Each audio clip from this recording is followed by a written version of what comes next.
Question, ఎంతమంది Bibles తెచ్చుకున్నారో ఒకసారి చూపిస్తారా? You have Bible? ఎవరు ఫోన్ చూపిస్తున్నట్టు అనిపిస్తుంది నాకు. మీ బైబిల్స్ ఏవి కింద ఉంటే మీరేం చేసి తెచ్చుకోపండి.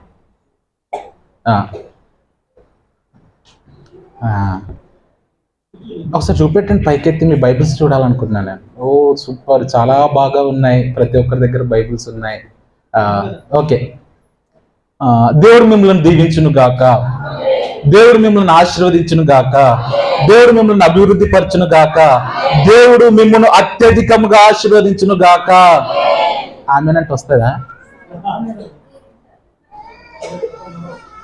అలాంటి పప్పులు ఏం ఉడకవు, మనం బాగా అలవాటు పడిపోయినాం. ఆమెనంటే వచ్చే పుణ్యానికి ఏమొస్తాయి? Amen amen amen. వాళ్ళు ఎంత గట్టిగా అరిస్తే మనం అంత గట్టిగా ఆమెన్ అంటే ఏది రాదు. ఓకే, ఒక తండ్రి ఉన్నాడంట.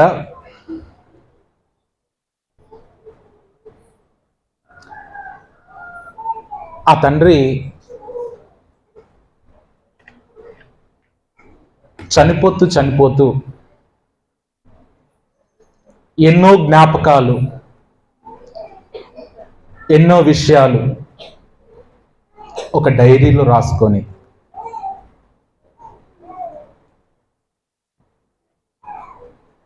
చనిపోయాడంట. ఆ తండ్రికి ఒక కుమారుడు ఉన్నాడు. ఆ కుమారుడు కొంచెం పెద్దవాడైన తర్వాతకి వారి తల్లిని అడిగాడంట, మా నాన్న చనిపోయాడు కదమ్మా, నా కొరకు ఏం సిద్ధపరిచాడు? అంటే అందరి తల్లిదండ్రులు వారి పిల్లలకి ఆస్తులు సంపాదించి పెట్టారు కదా, మరి నా నాన్న నా కొరకు ఏం సిద్ధపరిచాడు అని అడిగితే ఆ తల్లి చెప్పిన మాట ఏంటంటే, మీ నాన్న నీ కొరకు ఏం సిద్ధపరిచాడో అది తను రాసుకున్న డైరీలో ఉంది. సో నువ్వు డైరీ చదివితే నీ కొరకు ఏమేమి సిద్ధపరిచాడో, ఏమేమి మీ నాన్న నీ కొరకు చేశాడో అవన్నీ విషయాలు తెలుస్తాయి. మీ నాన్న నేను ఎంత ప్రేమించాడో, నువ్వు ఎలా ఉండాలని ఆలోచించాడు, అవన్నీ మీ నాన్న రాసుకున్న డైరీలో ఉంటుంది అని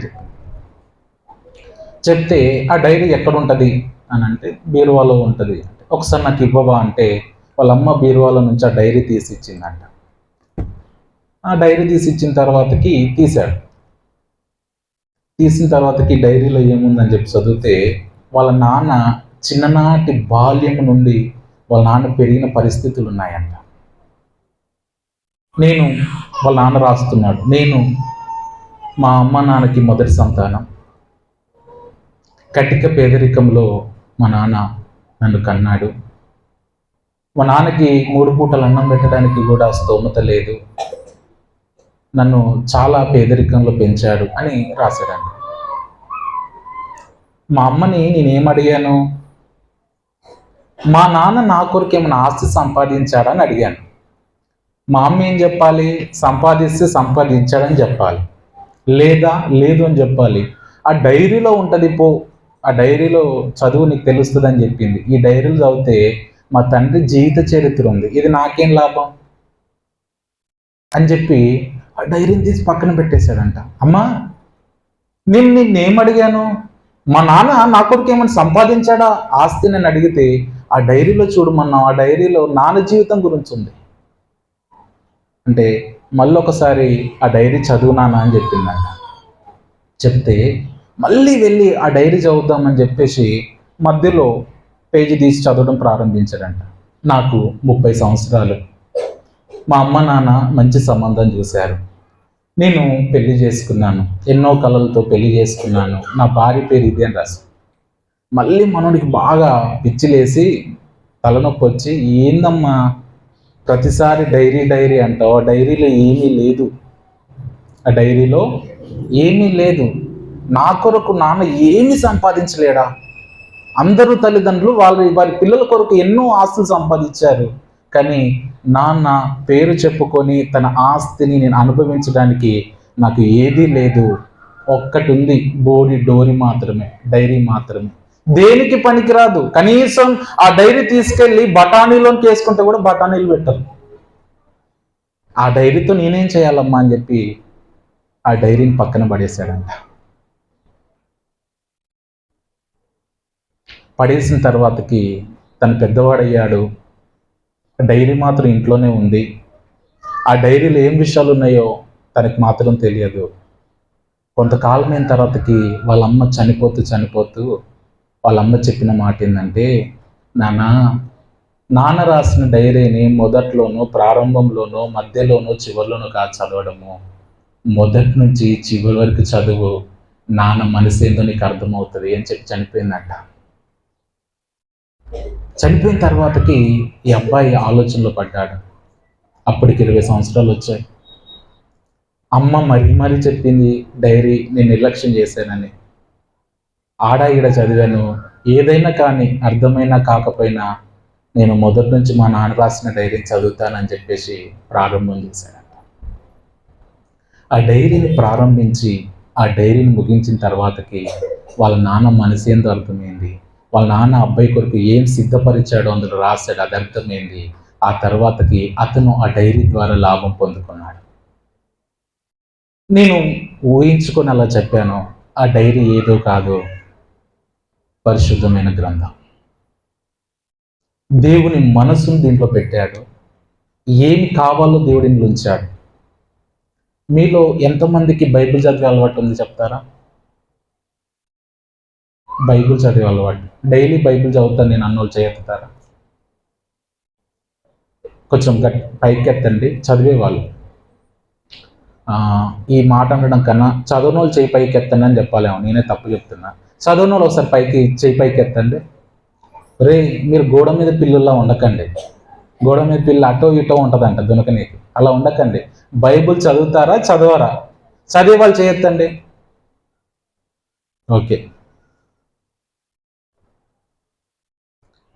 ఓకే, చాలామంది చదవరు, అర్థమవుతుంది. చదివితే మీరు బైబిల్ని మొదటి నుంచి చదువుతారా, మీకు నచ్చింది తీసి చదువుతారా? ఆది కాండం నుంచి ప్రకటన గ్రంథం వరకు నేను బైబిల్ చదివాను అన్నవారు చేయొద్దండి. నేను ఆది కాండంలో స్టార్ట్ చేశాను, ఇప్పుడు నిర్గమకాండం, లేవికాండం, సంఖ్యాకాండానికి వచ్చాను.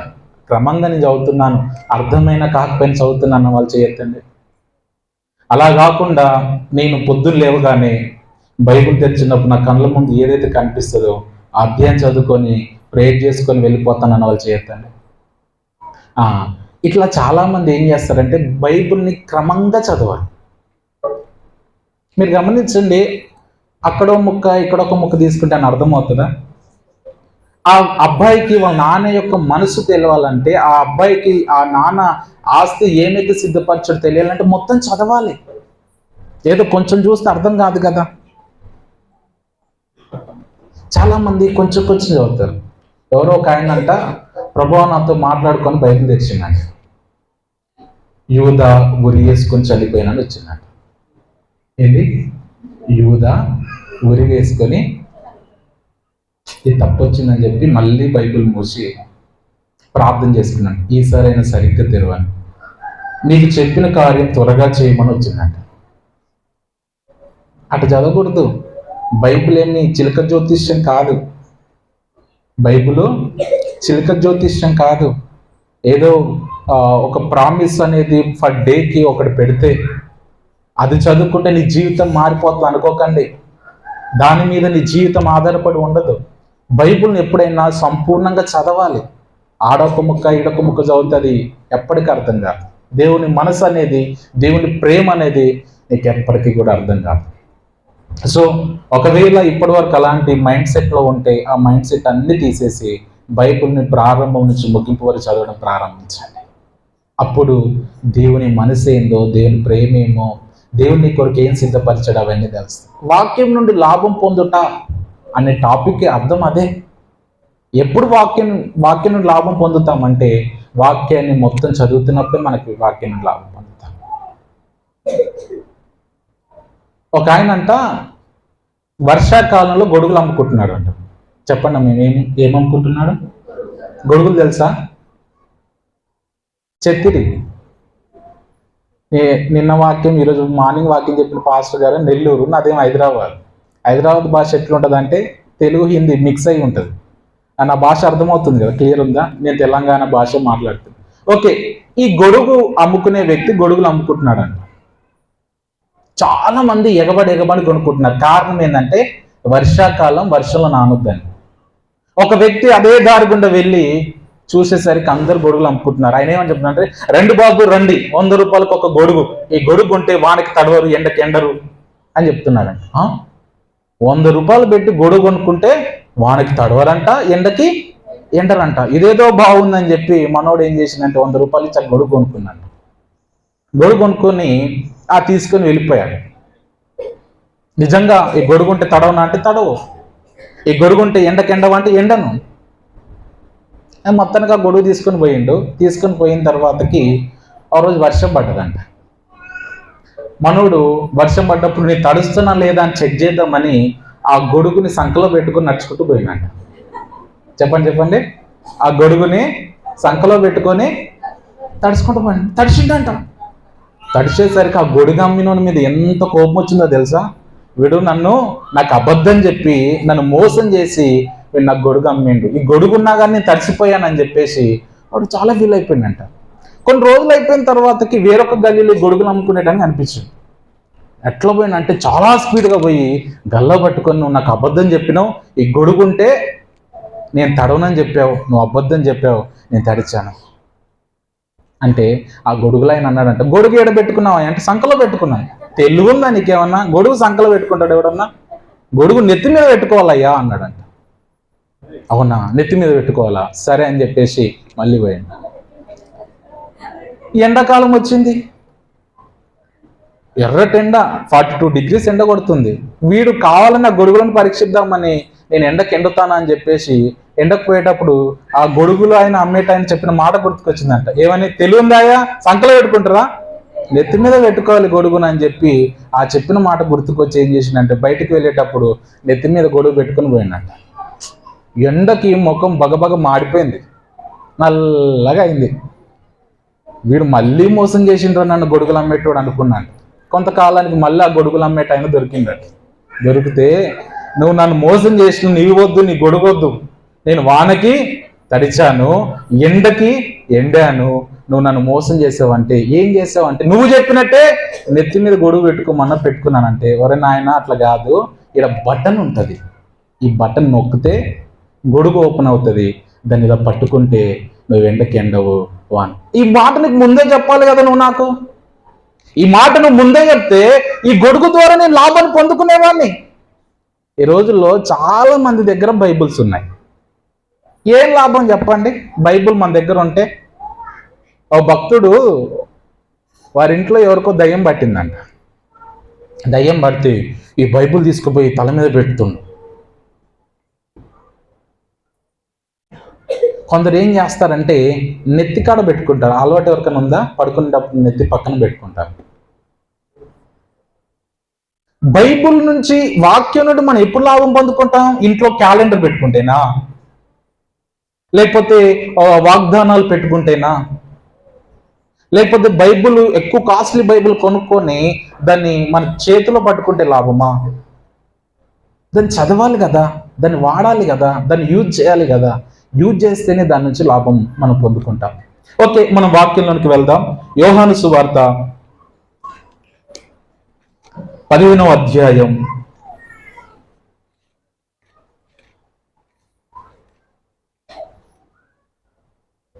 7-8 వచనాలు మనం చదువుకుందాం. నాయందు మీరును మీయందు నా మాటలను నిలిచి ఉన్న ఎడల మీకేది ఇష్టమో అడుగుడి, అది మీకు అనుగ్రహింపబడును.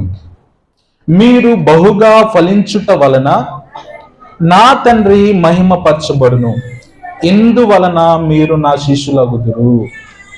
చిన్న ప్రార్థన చేసుకుందాం. కృపా సత్య సంపూర్ణుడైన మా తండ్రి, మీ సన్నిధికి వచ్చి ఉన్నామయ్యా, మీరు మాతో మాట్లాడండి. మీరు ఇచ్చిన జీవవాక్యాన్ని మా ముందుంచుకొని కూడా అది మాకు లాభదాయకంగా ఉండట్లేదని మేము ఫీల్ అవుతున్నాం. మా బ్రతుకులకి అది చాలా ప్రాముఖ్యమని, దాని ద్వారానే మేము జీవిస్తామని, దాని ద్వారానే మేము ఫలిస్తామని విషయాలు మేము తెలుసుకున్నట్లుగా సహాయం దయచేయమని యేసు క్రీస్తు నామమున అడిగి వేడుకుంటున్నాము తండ్రి. ఆమేన్. చూడండి, ఇక్కడ వాక్యం మనం ధ్యానిద్దాం. నాయందు మీరును మీ యందు నేనును నిలిచి ఉన్న ఎడల అప్పుడు మీకు ఏది ఇష్టమో అడుగుడి అని ఉందా? ఫస్ట్ ఏమనుంది? నాయందు మీరును మీ యందు నా మాటలను నిలిచి ఉన్న ఎడల. చాలా మంది ఏమని ప్రార్థన చేస్తారంటే, నా వైపు చూస్తూ వినండి, అడుగుడు మీకు ఇవ్వబడు నన్ను అన్నావు కదయ్యా, అందుకే అడుగుతున్నాను, ఇయ్యి. నేను ఇందాకే చెప్పాను, అక్కడో ముక్క ఎక్కడొక ముక్క తీసుకొని చదివితే అర్థం కాదు, దాని ముందు చదివితే అప్పుడు మనకు అర్థమవుతుంది. అప్పుడు మీకు ఏది ఇష్టమో అది అడుగుడు అన్నాడు. ఎప్పుడు? ఆయన మాటలు మన యందు ఉన్నప్పుడు.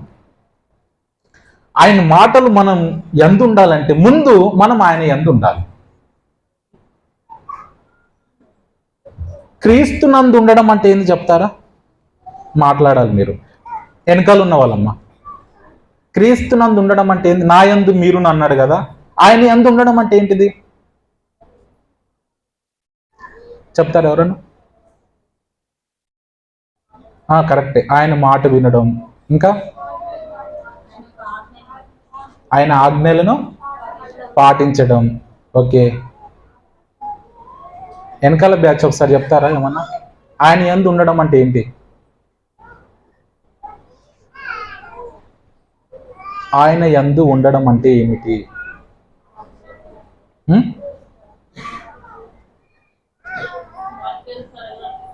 వాక్యానుసారంగా నడుచుకున్నప్పుడు. ఓకే, ఇంకా రక్షణ పొందుకున్నప్పుడు. ఓకే, నేను చెప్తాను. ఆయన యందు నిలిచి ఉండడం, ఇవన్నీ అయినా వీటికంటే ప్రాముఖ్యమైనది ఒకటి ఉంది. అదేందో మనం చూద్దాం. చూడండి, హెబ్రీయులకు రాసిన పత్రిక 3వ అధ్యాయం 14వ వచనం ఒకసారి చదువుతారా?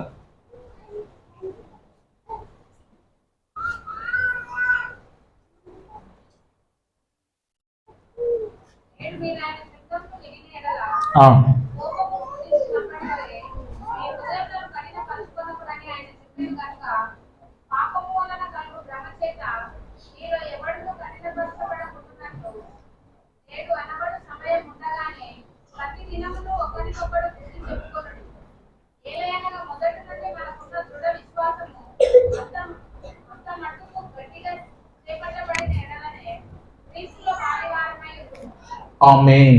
ఇక్కడ మీరు ఒక విషయం గమనించండి, క్రీస్తునందు పాలివారమై ఉందుము అనే మాట. ఎప్పుడు మనం క్రీస్తునందు ఉన్నవారం అవుతామంటే, వాక్యం సెలవిస్తుంది, ఒకడు నూతనంగా జన్మిస్తేనే తప్ప, ఒకడు నూతన సృష్టిగా మారితేనే తప్ప అతడు క్రీస్తునందు ఉండడు. 1 కొరింథీయులకు రాసిన పత్రిక 5వ అధ్యాయం 17వ వచనంలో మీరు చూడగలిగితే, పాతవి గతించెను. ఒకసారి చదవండి అన్నమాట.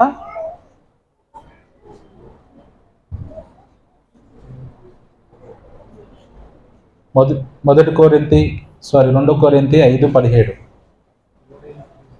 ఎవడైనను క్రీస్తునందున్న ఎడల వాడు నూతన సృష్టి, పాతవి గతించెను, ఇదిగో క్రొత్తదాయను. చాలు, ఇక్కడ ఒక్కసారి నా వైపు చూడండి. క్రీస్తునందు ఉండడం అంటే కల్వ టెంపుల్ తెలుసా మీ అందరికీ? కల్వ టెంపుల్లో బ్యాండ్ అమ్ముతారు. బ్యాండ్ అంటారు దాన్ని, చేతికేసుకునే బ్యాండ్. అది 3 కలర్లు కలిగి ఉంటుంది. ఎన్ని కలర్స్? ఆ కలర్స్ ఎందుకు చెప్తారా? Red, black, white. ఈ బ్యాండ్ వేసుకుంటే క్రీస్తునందు ఉన్నట్టు కాదు. కొందరు వాహనాల మీద సిలువ గుర్తు వేసుకుంటారు. చూసారా మీరు ఎప్పుడన్నా? వారి వాహనాల మీద సిలువ గుర్తుంటుంది. కొందరి వాహనాల మీద ప్రైజ్ ది లార్డ్ అని ఉంటుంది. కొందరి వాహనాల మీద నీ రాకపోకలి యందు యెహోవా నిన్ను కాపాడని వాక్యం ఉంటుంది. ఈ వాక్యాలు పెట్టుకోవడం ద్వారా కొందరేమో మెడలో సిల్వను వేసుకుంటారు, చైన్ వేసుకుంటారు. కొందరేమో చేతులకు టాటోస్ వేసుకుంటారు. ఇవన్నీ క్రీస్తునందు ఉన్నట్టు కాదు. క్రీస్తునందు ఉండడం అంటే ఇది కాదు. క్రీస్తునందు ఉండడము అంటే ఏదో బ్యాండ్ వేసుకోవడం వల్ల కాదు. ఏంది? రెడ్ అంటే రక్తం అంట, బ్లాక్ అంటే నా పాపాలు, నల్లవైన నా పాపాలు ఎర్రవైన యేసుక్రీస్తు రక్తంలో కడగబడి దేవుడు నన్ను తెల్లగా తీర్చాడని అర్థం అంట. అంటే చేతికి వేసుకుంటే అయిపోతుందా? క్రీస్తునందు ఉన్నట్టేనా? ఎప్పుడన్నా ఆలోచించారా? మనకి వాక్యాలు తెలిసినంత మాత్రాన, వాక్యం మన ఇంట్లో ఉన్నంత మాత్రాన మన క్రీస్తునందు ఉన్నట్టు కాదు.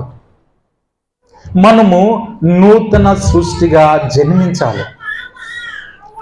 ఒక విషయం చెప్పండి, ఒక ఇంట్లో ఒక అబ్బాయి పుట్టకుండా ఆ అబ్బాయి వాళ్ళ తల్లిదండ్రులు ఆస్తి అబ్బాయికి చెందుతుందా? పుట్టకుండా ఆస్తి వస్తుంది ఎవరికన్నా? పుట్టాలి కదా.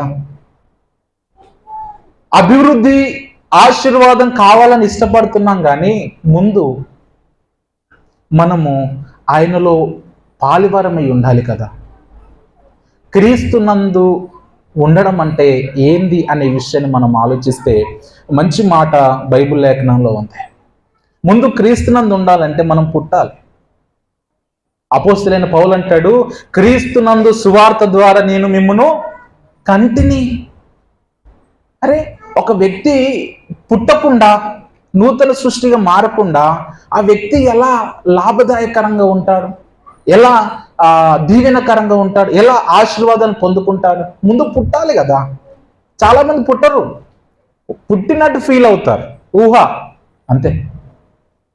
నూతన సృష్టిగా మారరు, సువార్త ద్వారా వాళ్ళు రారు.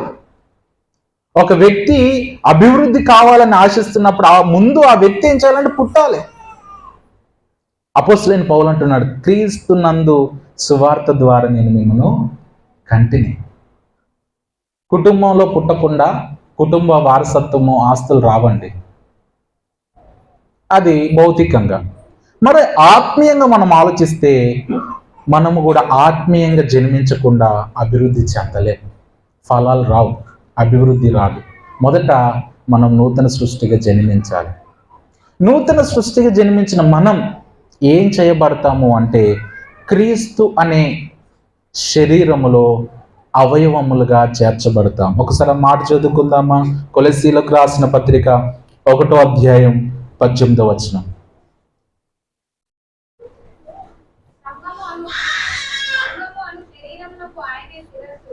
సంగమను శరీరమునకు ఆయనే శిరస్సు,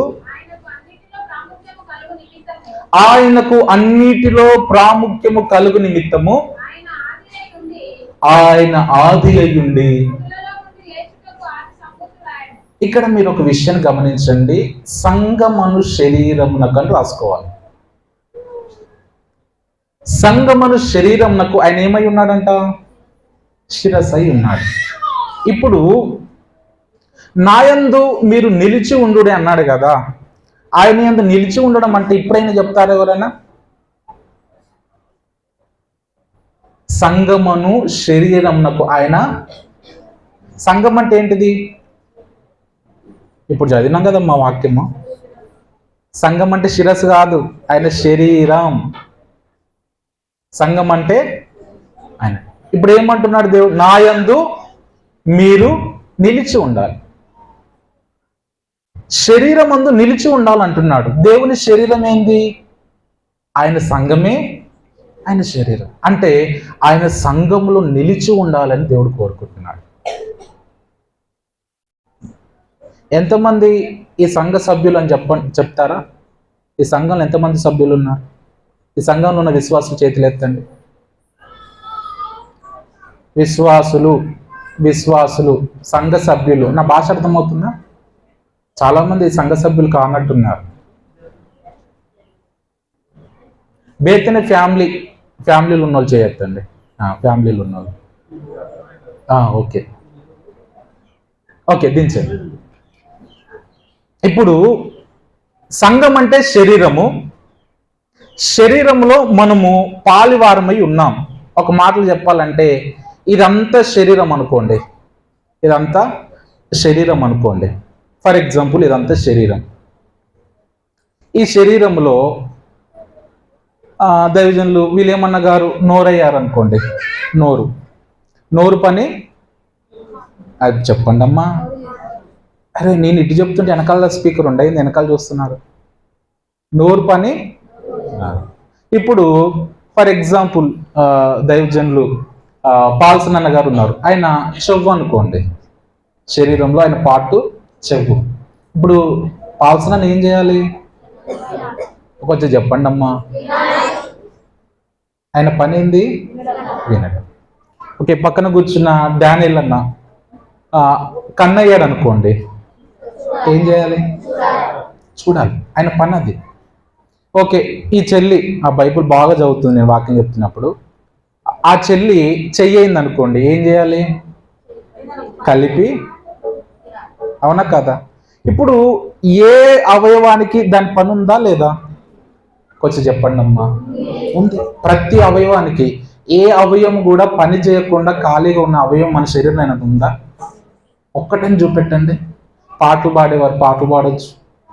మంచి స్వరం ఉంటే ఏం చేస్తారు? పాట పాడతారు. చెయ్యి పని చెయ్యి చేయాలి, కాలు పని కాలు చేయాలి, కడుపు పని కడుపు చేయాలి, చెవు పని చెవు చేయాలి, కన్ను పని కన్ను చేయాలి. ఎందుకు? మనము ఈ శరీరంలో ఉన్న అవయవాలన్నీ వాటి పనులు చేస్తున్నప్పుడే ఆరోగ్యకరమైన దేహము అంటారు. ఇందులో ఒకవేళ ఈ చెయ్యి పని చేయలేదు అనుకోండి, సిస్టర్స్ నా వైపు చూడండి, ఈ చెయ్యి పని చేయలేదు అనుకోండి, ఏమంటారు? నా భాష అర్థమవుతుందా? ఈ చెయ్యి పని చేయట్లే, స్పర్శ లేదు ఈ చెయ్యికి, ఈ చెయ్యి చేయాల్సిన పని చేయట్లేదు, ఏమంటారు అప్పుడు?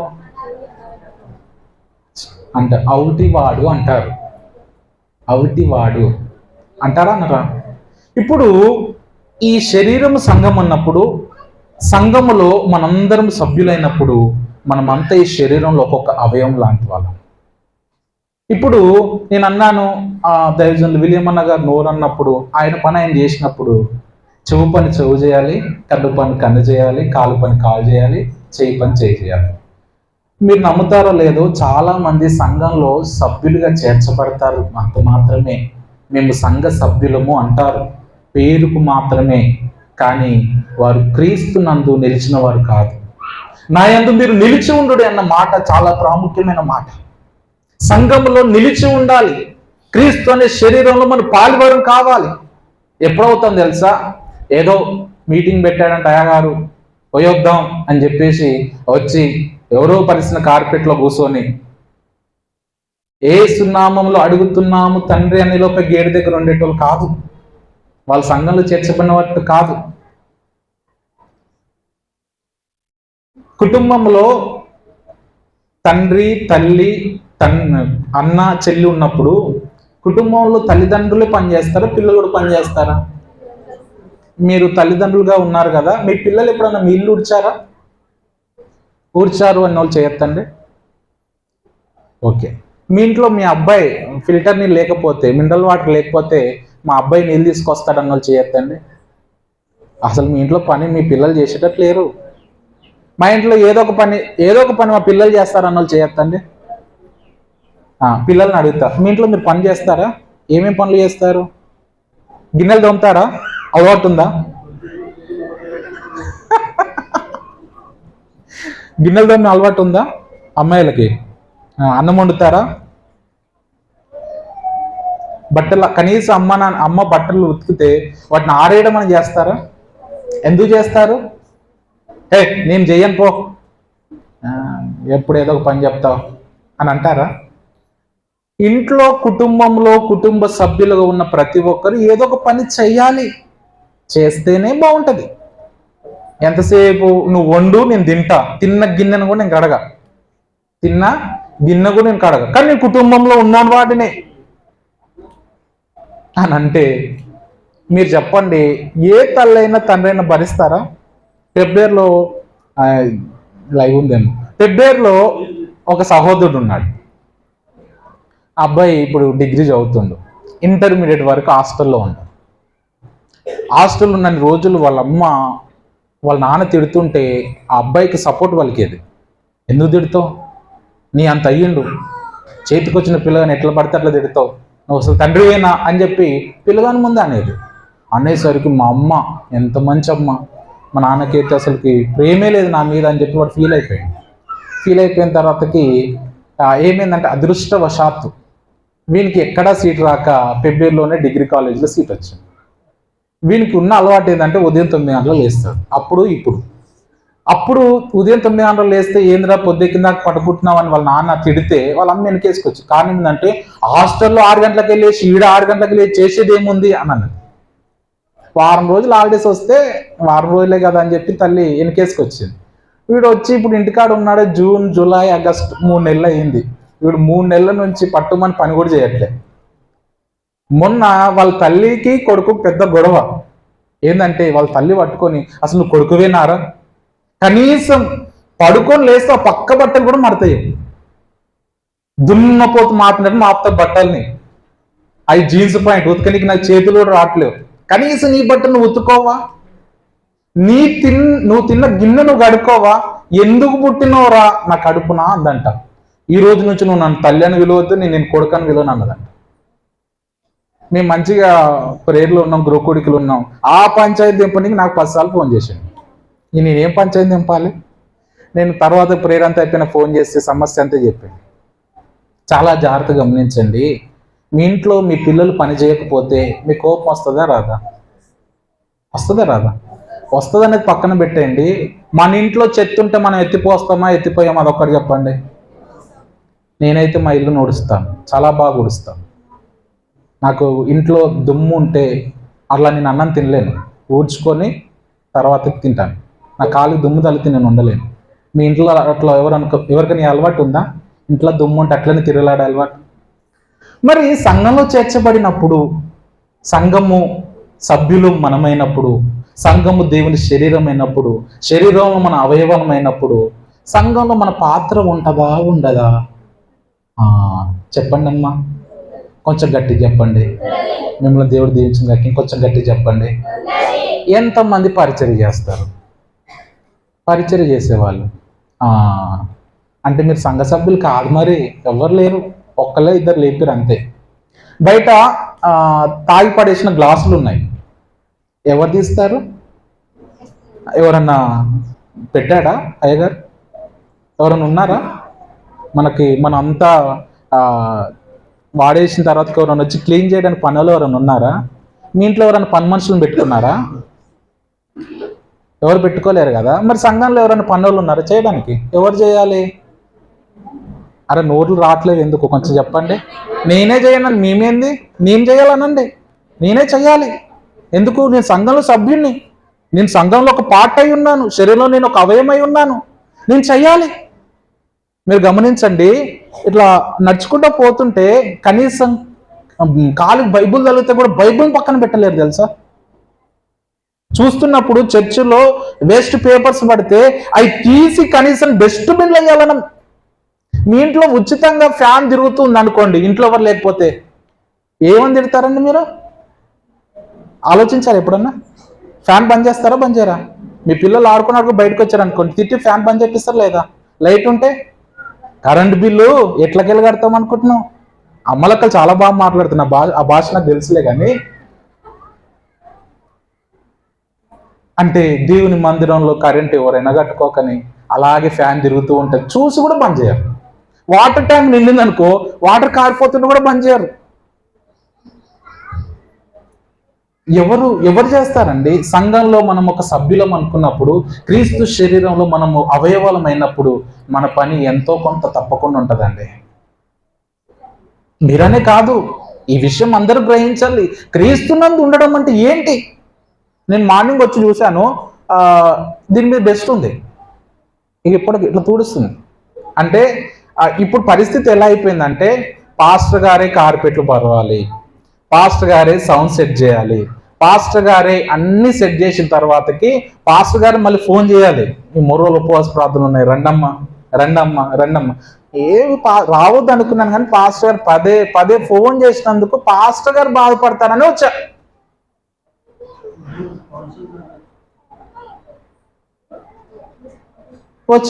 కూర్చున్నా. కొందరైతే తల్లులను మొక్కాలి, కట్టుకొచ్చిన చీర కూడా నలగదు, వారికి మళ్ళీ కుర్చీ కావాలి. నీ ఇంట్లో కుర్చీ లేకపోతే కూర్చో.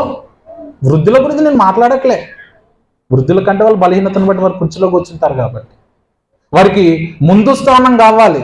చాలా మంది పాటలు పాడడానికి మైకులు పట్టుకుంటే పరిచయం కూడా చేస్తాడండి. పాస్టర్ గారు పాటకు అవకాశం నేను చర్చకు రాలేనంటారు. మొత్తం పాటలు పాడితే మిగిలిన పని ఎవరు చేయాలి? అందరూ పాటలు పాడారు, అందరూ ప్రసంగాలు చేశారు, అందరూ ప్రార్థన చేశారు. మరి కార్పెట్లో ఎవరు వేయాలి? సౌండ్ సిస్టమ్ ఎవరు సెట్ చేయాలి? లైవ్ ఎవరు ఇవ్వాలి? బాత్రూమ్లో ఎవరు అడగాలి? పొద్దున దైవజన్ పాల్సన్ అన్న గారికి అడుగుతున్నారు, వాష్రూమ్స్ అడిగాడు, అంతా వాటర్ బట్టి కడిగేశారు. అందుక సేవకులు ఉంది, సేవకుని పని 1.5 షోనా అన్ని సేవకుడు చేయడానికి? ఏ రోజన్నా అనిపించిందా, అరే ఈరోజు మీటింగ్ ఉంది, ముందే నేను వంటలు చేస్తాను, కనీసం నాకు వంట రాకపోతే కూరగాయలు కట్ చేస్తాను? శరీరంలో అవయవాలం అయి ఉన్నాము అంటే అవయవం పని తప్పకుండా ఉంటుందండి.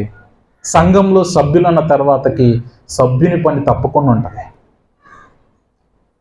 కనిపించే పార్ట్సే చాలా కనబడతాయి, కనిపించని అవయవాలు ఎన్నో ఉన్నాయి, అవి చాలా పనులు చేస్తాయి. అవి బయటికి కనబడవు, కానీ వాటి పని ఒకరోజు గుర్తించబడుతుంది. కడుపులో పేగులు ఉన్నాయి, కనబడవు బయటికి, కానీ అవి చేయాల్సిన పని అవి చేస్తాయి. చాలామంది కొందరు ఉంటారు, పరిచర్య వెనకాల ఉంటారు, వాళ్ళు స్టేజ్ మీద కనబడరు, కానీ వారి పరిచర్యకి దీవెనకరంగా ఉంటారు. సంఘము ఈరోజు ఆరోగ్యకరమైన సంఘంగా లేదు తెలుసా? ఎంత బాధాకరమైన విషయం. ఒకసారి ఒక మాట చదువుతారా? 1 సమూయేలు గ్రంథం 2వ అధ్యాయం 18వ వచనం.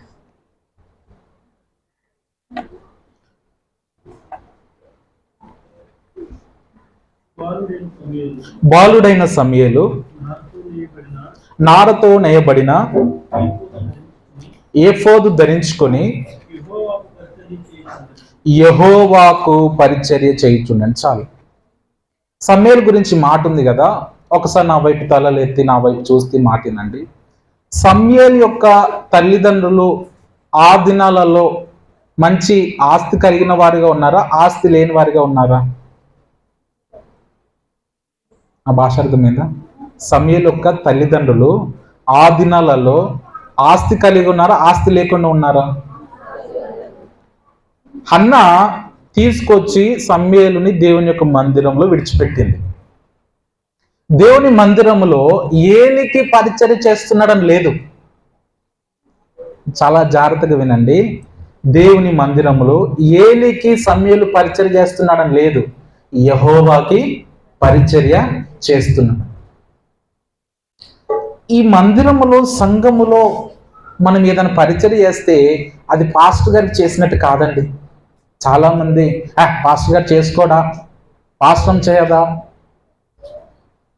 మీరు చేసే పరిచర్య వ్యక్తులకి కాదు, దేవునికి పరిచర్య చేస్తున్నారు. హన్నా డెడికేట్ చేసుకుంది, తన కుమారుని సమూయేలుని పంపించింది. ఆ సమూయేలు యెహోవాకి పరిచర్య చేస్తున్నాడంట. సంఘములో మనం ఒక అవయవాలుగా ఉండి మనం పరిచర్య చేసినప్పుడు దేవుడు మనల్ని దీవిస్తాడు. సంఘము క్రీస్తునందు ఉన్నట్టుగా ఉండాలి. క్రీస్తునందు ఉండడము అంటే సంఘములో సభ్యుడిగా ఉండడం.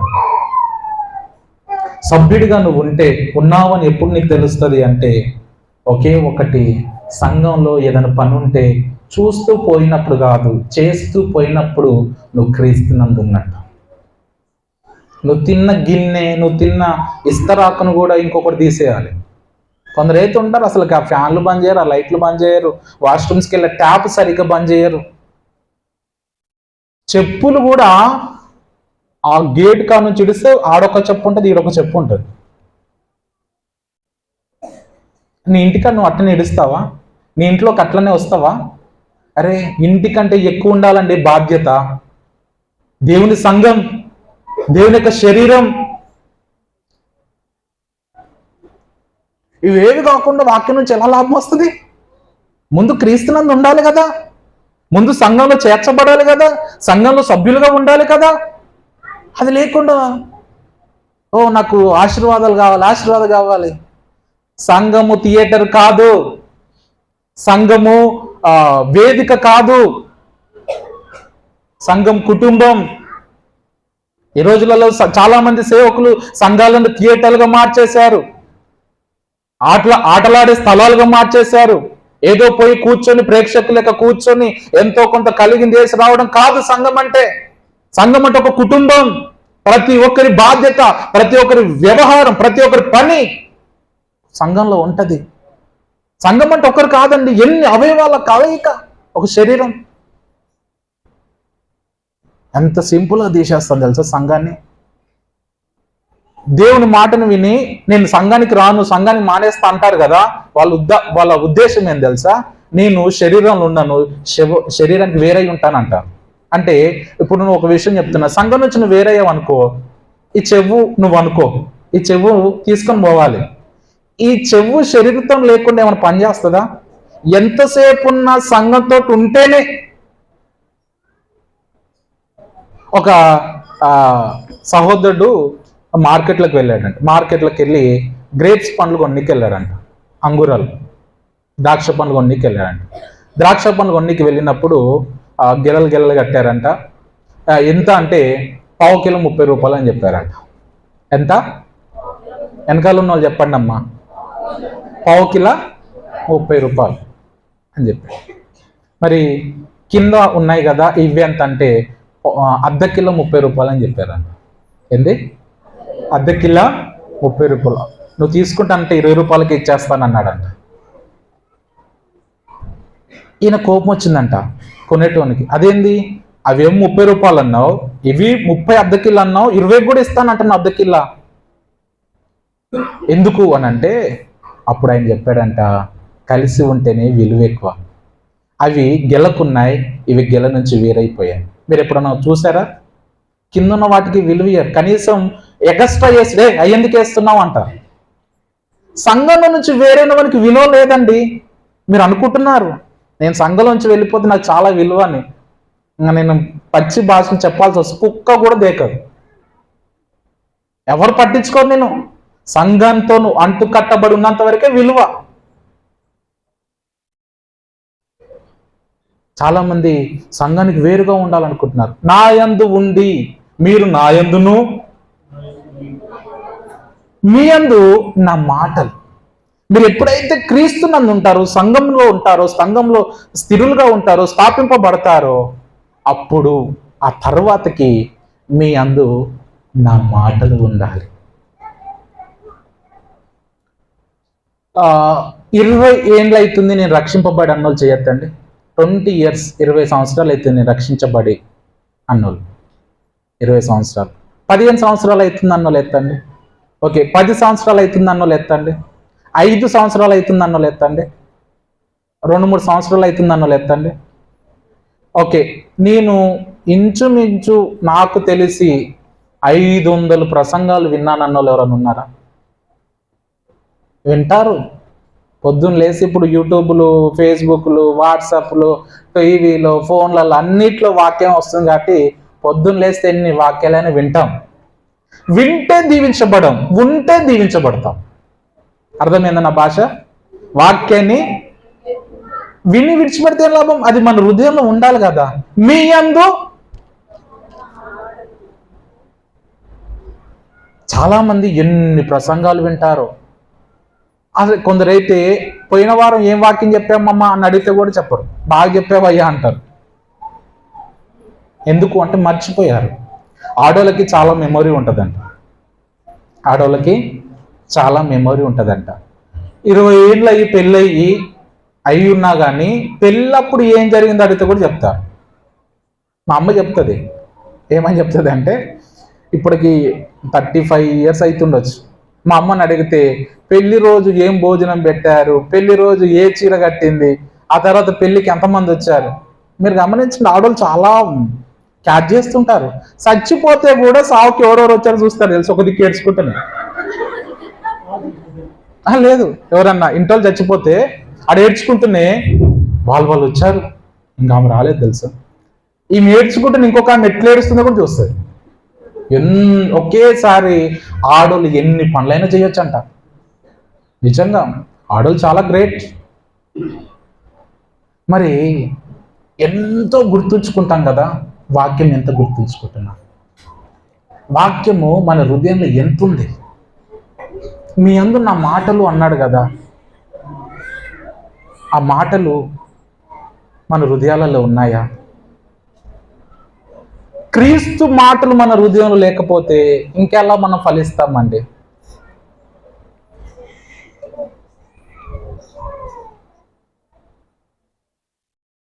అసలుకి వాక్యం మన హృదయం నిలిచి ఉండట్టు ఇన్ని ప్రసంగాలు వింటున్నాము.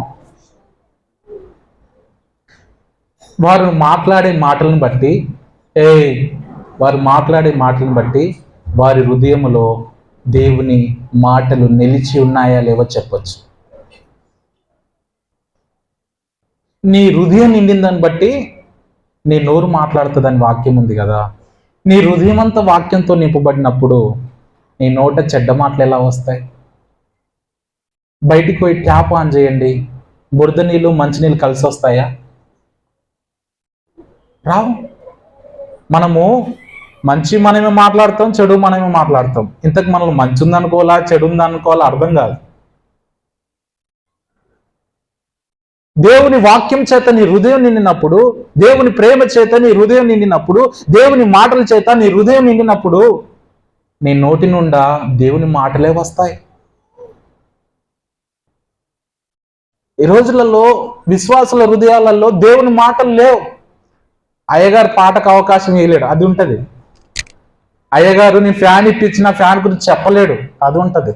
అయ్యగారికి నేను 10,000 పలానా పని కొరకు ఇచ్చాను, నా పేరు అనౌన్స్మెంట్ చేయలేడు. అయ్యగారు నన్ను గుర్తించలేడు. దాన్ని మనసులో పెట్టుకొని కుల్లి కుల్లి కుల్లి నువ్వే చావాల్సింది తప్పించి ఇంకేరేది ఏముండదు. దేవుని వాక్యం మనలో నిలిచి ఉండాలి. ఎప్పుడైతే దేవుని వాక్యం మనలో నిలిచి ఉంటుందో తప్పకుండా అప్పుడు అంటున్నాడు, మీకు ఏది ఇష్టమో అది నన్నాడు.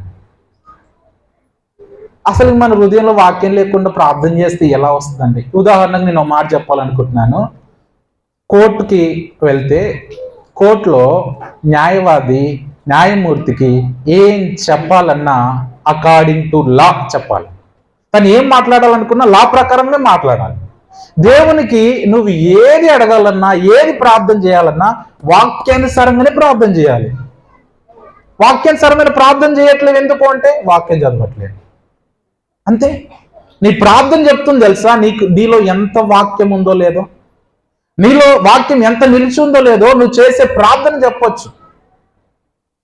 కొందరైతే అండి ఈ ఫోన్ తోటి కాలక్షేపం చేస్తారు. అంత ఇంత కాదు. వాడిని పొద్దున్న నిద్రలేపేది ఫోనే, రాత్రి పడుకోబెట్టేది కూడా ఫోనే. రాత్రిపూట ఫోన్ చూసిందా నిద్రపోడంట. మీలో ఎవరన్నా ఉంటే ఈ మాట వినండి. రాత్రిపూట ఫోన్ చూసిన దాకా నిద్రపోడంట, అలాగే వీడియోలు చూస్తూ నిద్రపోతాడంట. మొత్తానికి ఆ వీడియో ఆన్ చేసుకొని అట్లా చూస్తూ నిద్రపోయాడు. మనిషి నిద్రపోయిన తర్వాత పట్టు అనేది పోతుంది. మీకు ఎప్పుడైనా అర్థమైందా? చేతులు ఏదున్నా పడేస్తాం, పడిపోతుంది. మనోడు ఫోన్ చూసుకుంటే అలాగే నిద్రపోయాడు. నిద్రపోయిన తర్వాతకి నిద్రపోయినాక ఆ ఫోన్ వచ్చి మూతి మీద పడ్డది. మూతి మీద పడేసరికి ఈ మూతి కందిరీగా ఉంటుంది చూడండి, కందిరీ గుర్తు ఎంత ఉబ్బుతో అంత ఉబ్బింది. పాస్టర్ గారు అడిగాడంట, ఏమైందిరా మూతికి అంత పెద్ద గాయమైంది, ఏం కుట్టింది? దోమ కుట్టిందా, ఏం కుట్టిందా? కందిరీ ఏది కొట్టలేదు.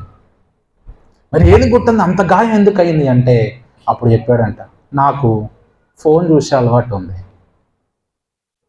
రాత్రి అలాగే ఫోన్ చూసుకుంటూ పడుకున్నాను అయ్యగారు. ఆ ఫోన్ కొంచెం బరువు ఎక్కువ, అది జారిపోయి మూతి మీద పడ్డది, మూతి పలిగింది. ఈరోజు ఎంతమందిని ఆ ఫోన్ నిద్రపరుస్తుందో, అది నిద్రపరిచిందాక నిద్రపోరు. మీ క్వశ్చన్ చెప్తాను వినండి. షుగరు, బీపీ, గ్యాస్ ట్రబుల్ ఇలాంటి డిసీజ్ ఉన్న వాళ్ళు రాత్రిపూట ఒక టాబ్లెట్ వేసుకోకపోతే మార్నింగ్ లేచేసరికి షివరింగ్ వస్తుంది. మార్నింగ్ వితౌట్ డైట్ టాబ్లెట్ వేసుకోకపోతే షివరింగ్ వస్తుంది.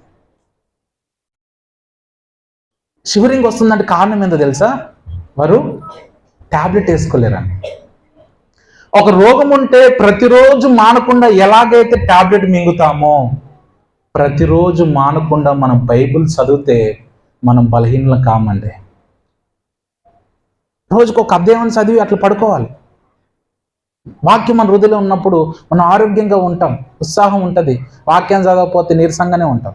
తెలిసిపోతుంది, నీ ముఖం చెప్తుంది ఈరోజు నువ్వు వాక్యం చదివావా చదవలేవా అనే విషయం. సో వాక్యం మన హృదయంలో నిలిచి ఉండాలి. ఎప్పుడైతే వాక్యం మన హృదయంలో నిలిచి ఉంటుందో అప్పుడే మనము వాక్యం ద్వారా లాభాన్ని పొందుకుంటాం. వాక్యం మన హృదయంలో నిలిచి ఉండాలి అంటే మనం ఏం చేయాలి? చూడండి, వాక్యాన్ని బాగా వినాలి. వాక్యాన్ని బాగా బాగా వినాలి అంటే మనకేమో దురద చెవులు ఉన్నాయి కదా, ఎలా వాక్యాన్ని వింటాం? మీరు జాగ్రత్తగా గమనించండి. చాలా వరకు స్త్రీలు ఉన్నారు కాబట్టి నేను స్త్రీల మీద ఎక్కువ ఫోకస్ చేస్తున్నాను. మంచి విషయం గట్టిగా అరిసినా కానీ వినిపించదంట. చెప్పండి, మంచి విషయము గట్టిగా అరిసినా వినపడదంట. చెడ్డ విషయము చెవులో చెప్పినా వినిపిస్తుందంట. గుసగుసలాడినా కానీ వినిపిస్తుంది. మీరు ఎప్పుడన్నా విన్నారు అట్లా? చాలా బాగా చాలా బాగా అర్థమైపోతుంది. మంచి విషయం గట్టిగా గట్టిగా అరిచినా కానీ అసలుకి చెవిటోని ముందు శంఖం ఉన్నట్టే ఉంటుంది. వినుట ద్వారా వాక్యం మన హృదయంలో నిలిచి ఉంటుంది. ఒకసారి చూడండి, రోమీలకు రాసిన పత్రిక 10వ అధ్యాయం 17వ వచనం.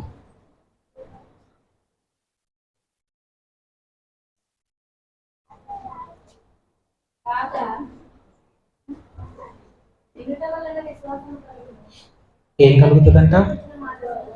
వినుట ద్వారా విశ్వాసం కలుగుతుంది. అది ఎవరి గురించి వినాలి? ఎంతవరకు వినాలి?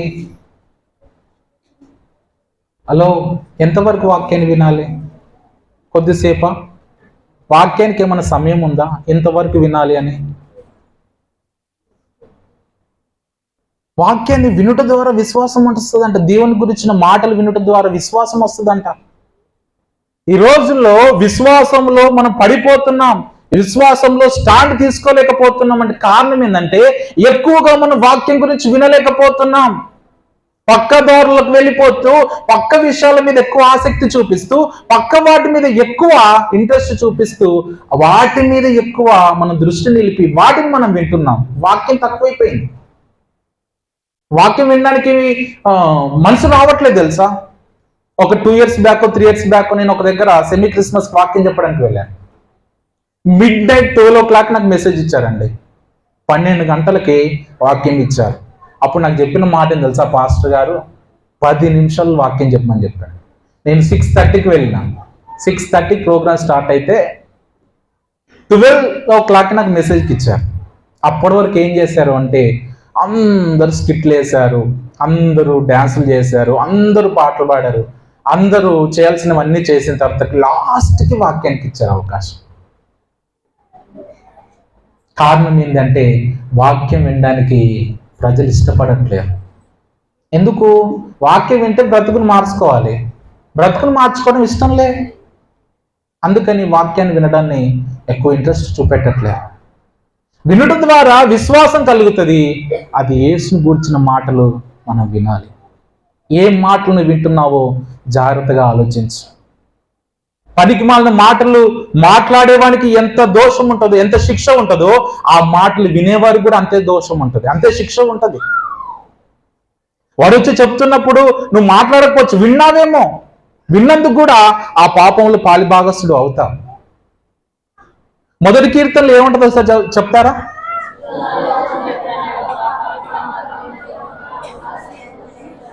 ఎందుకు పాపుల మార్గంలో నిలవద్దు, అపహాసకులు కూర్చున్న చోట ఎందుకు కూర్చోవద్దు? నువ్వేం మాట్లాడకు, ఆడుండు. ఉంటే కూడా ప్రమాదమే.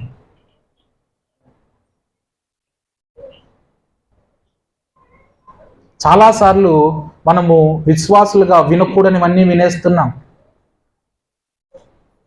వినాల్సిన దాన్ని ఎక్కువ వినము, వినకూడని దాన్ని ఎక్కువగా వింటున్నాం. అందుకే మన జీవితాలు అంత ఫలభరితంగా ఉండలేకపోతున్నాయి. రెండో విషయాన్ని మీరు గమనించినట్లయితే, వాక్యము చదువుట ద్వారా. ఒకటి, వాక్యాన్ని వినాలి. రెండు, వాక్యము చదవాలి. కొలెసీలకు రాసిన పత్రిక 4:16 చూస్తారా?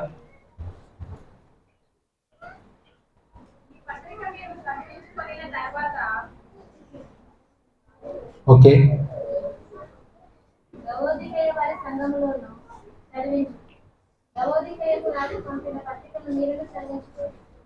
చూడండి, చదివించుకునుడి అనే మాట. మీరు చదవండి, ఇంకొకరితో చదివించుకోండి, ఇంకొకరికి ఇవ్వండి అని చెప్తున్నాడు. ఉదయం దైవజనులు చెప్పినట్టుగా అపోస్తుల కార్యం 17:11 అసలు అది అద్భుతమైన మాట. ఒకసారి చదవండి. అపోస్తుల కార్యం 17 11.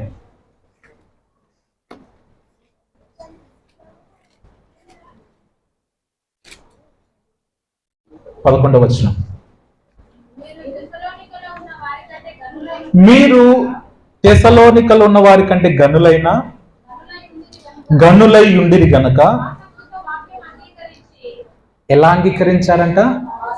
ఆసక్తితో వాక్యాన్ని అంగీకరించి, పౌలును శీలయు చెప్పిన సంగతులు అలాగ ఉన్నాయో లేవో అని ప్రతి దినమును లేఖనములు పరిశోధించుచు వచ్చారు. పరిశోధించడం అంటే ఏంటి?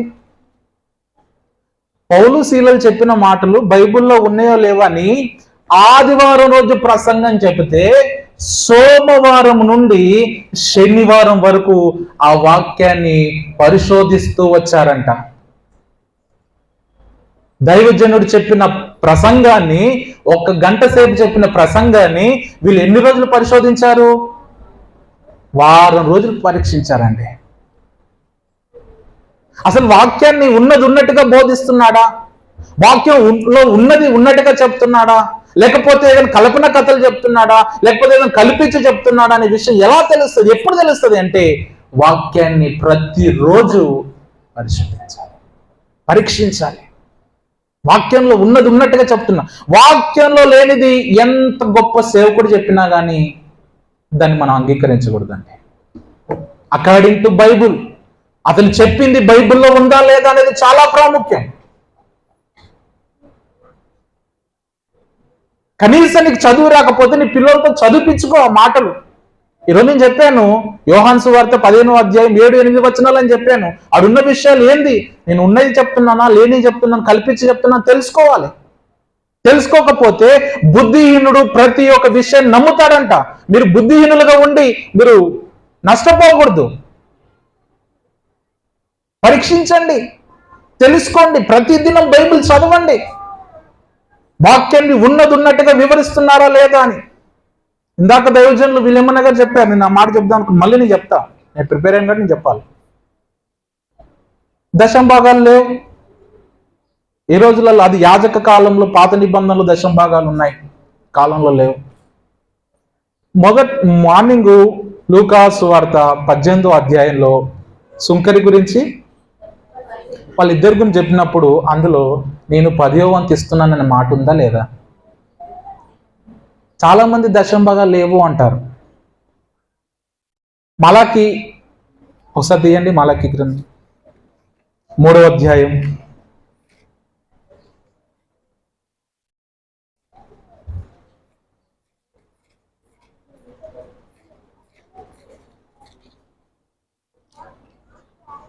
ఓకే, 8వ వచనం చదువుతారా?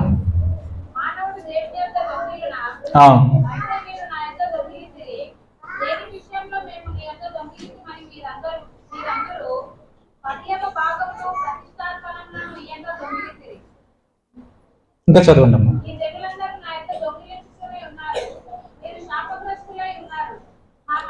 ఈ 10వ వచనం అందరూ బాగా చదవండి, శ్రద్ధగా చూడండి. చదవచ్చిన వాళ్ళు, చదువు రాని వాళ్ళు కనీసం జాగ్రత్తగా వినడానికి ప్రయత్నించండి. నా మందిరములో ఆహారం ఉండునట్లు 10వ భాగం అంతయు మీరు నా మందిరపు విధిలోనికి తీసుకొని రండి. దీన్ని చేసి మీరు నన్ను శోధించిన ఎడల నేను ఆకాశపు వాకిట్లను విప్పి పట్టచాలనంత విస్తారముగా దీవెనలు కుమ్మరించదనని సెలవిచ్చుచున్నాడు. సైన్యములకు అధిపత్యకు సెలవిచ్చుచున్నాడు. ముందేం చెప్పాడు? మీరు ఇది చెయ్యండి, తర్వాత నన్ను శోధించండి, నేను చేయాల్సింది నేను చేస్తాను. దేవుడు చేయాల్సింది చేస్తాడా చేయడా? నాకు బాగా గుర్తు, నేను చిన్నగా ఉన్నప్పుడు మా అమ్మ నాన్నకి మేమిద్దరం కొడుకులము. మా అమ్మ ఆడల పనైనా నాకే చెప్పేది, మొగల పనైనా నాకే చెప్పేది, ఎందుకంటే మా ఇంట్లో ఆడపిల్లలు లేరు కాబట్టి. మా అమ్మ ఒకరోజు మార్కెట్కి వెళ్తూ ఏం చెప్పిందంటే, నీకు వచ్చేటప్పుడు పండ్లు తీసుకొని వస్తాను, అయితే నువ్వేం చేయాలి అంటే ఇల్లంతా ఊడ్చి గిన్నెలన్నీ తోమి మంచి ముఖం కడుకొని కూర్చో, అట్లయితే నీకు పండ్లు తెస్తానని చెప్పింది. ఇద్దరికి చెప్పింది, మా అన్నకి చెప్పింది, నాకు చెప్పింది. ఇద్దరు ఈ పనులు చేయండి అని. నేనేమో ఆ పనులన్నీ చేసి కూర్చున్నాను. మా అన్నేమో మా అమ్మ బొమ్మనే క్రికెట్ ఆడడానికి వెళ్ళాడు. ఆడి ఆడి ఆడి వచ్చిండు. మా అమ్మ వచ్చింది, పండ్లు తీసుకొచ్చింది. నేను అవన్నీ చేసినందుకు మా అమ్మ వెరీ గుడ్ అని చెప్పి పండించింది. పండు తింటున్నా. మా అన్న వచ్చిండు మాసిపోయిన బట్టలతోటి, క్రికెట్ ఆడి చెమట గారిపోతుంది, వచ్చి అమ్మ నాకు పండియవా అంటే మా అమ్మ పండుకు బదులు చంప మీద 2 దెబ్బలు కొట్టింది. ఎందుకు? అరే నేను చెప్పింది చేత కాలేదు, కానీ నేను తెస్తానన్నది, నేను ఇస్తానన్నది మాత్రం ధైర్యంగా అడుగుతున్నాం. మనం సేమ్ అలాగే చేస్తామండి. దేవుడు చెప్పింది మాత్రం పాటించం, మనం చెప్పింది మాత్రం దేవుడు పాటించాలనుకుంటాం. అంత అయ్యా మనది ఈ విషయంలో ఈ విషయంలో వాక్యం మనకు గుర్తుకు రాదు. ఈ విషయంలో వాక్యాన్ని మనం మర్చిపోతాం. మనకి ఏ వాక్యం గుర్తుకుంటుంది అంటే, అడుగుడే మీకు ఇవ్వబడును. అయ్యా నేను శోధించమన్నావు కదా, శోధిస్తున్నా. మరి నాయన శోధించమన్నాను, అదే చెప్పిన నేను ఇచ్చి శోధించమన్నానని ఆయన అంటాడు. చాలా జాగ్రత్తగా గమనించండి. 1/2% చేసి ఇంకా 1/2% చేయకపోతే ఎలా లబ్ధి పొందుకుంటాం, లాభాన్ని పొందుకుంటాం? అందుకే వాక్యాన్ని బాగా చదవాలి. వాక్యాన్ని క్రమంగా చదువుతున్నప్పుడు అక్కడ ఉన్న విషయాలు ఏందో మనకు అర్థమవుతాయి. ఏవి చేస్తే దేవుడు అవిస్తాడో మనకు అర్థమవుతుంది. నిజంగా ఎన్నోసార్లు మనం భ్రమపడలేమా? 30 అంతలుగా, 60 అంతలుగా, 100 అంతలుగా కానుకల విషయంలోనే, కానీ అది వాక్యం విషయంలో. వాక్యం చదివితే అర్థమవుతుంది. సో ఒకటి వాక్యాన్ని వినుట ద్వారా, రెండోది వాక్యము చదువుట ద్వారా మనము లాభాన్ని పొందుకుంటాం. మూడో విషయం చూస్తే వాక్యాన్ని మనం ఎప్పుడు చూస్తూ ఉండాలి. ఒక వ్యక్తి చూసింది అలా గుర్తుండిపోతుంది వ్యక్తికి. అందుకే నాటకాలు వేయడం కానీ, చిత్రాలు చూపెట్టడం కానీ అలాంటివి చేస్తుంటారు. మనము చూసిన వాటిని త్వరగా మర్చిపోం. ఒకసారి ద్వితీయోపదేశ కాండం 6వ అధ్యాయం 9వ వచనం చదవండి.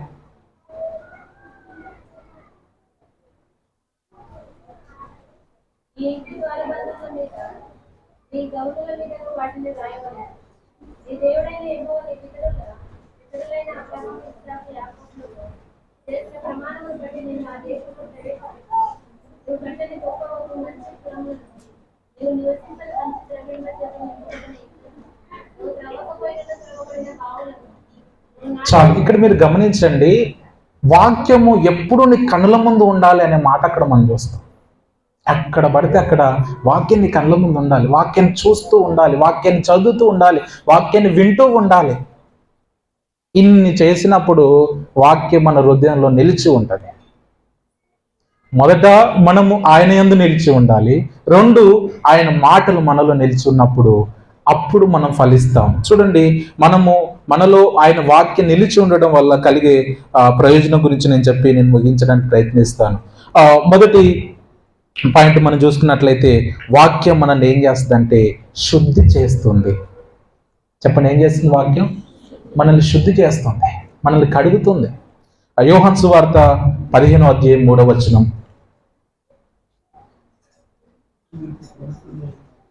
యోహాను సువార్త 15:3 చదువుతారా? నేను మీతో చెప్పిన మాటలను బట్టి. అరే ఏం మాట! నేను ఇచ్చిన సబ్బును బట్టో షాంపును బట్టో అనలేడు. ఆయన మాటల్ని బట్టి. ఆయన మాట ఎంత పాపినైనా సరే పరిశుద్ధంగా చేస్తుంది. అంతకంటే ప్రయోజనం ఏం కావాలండి?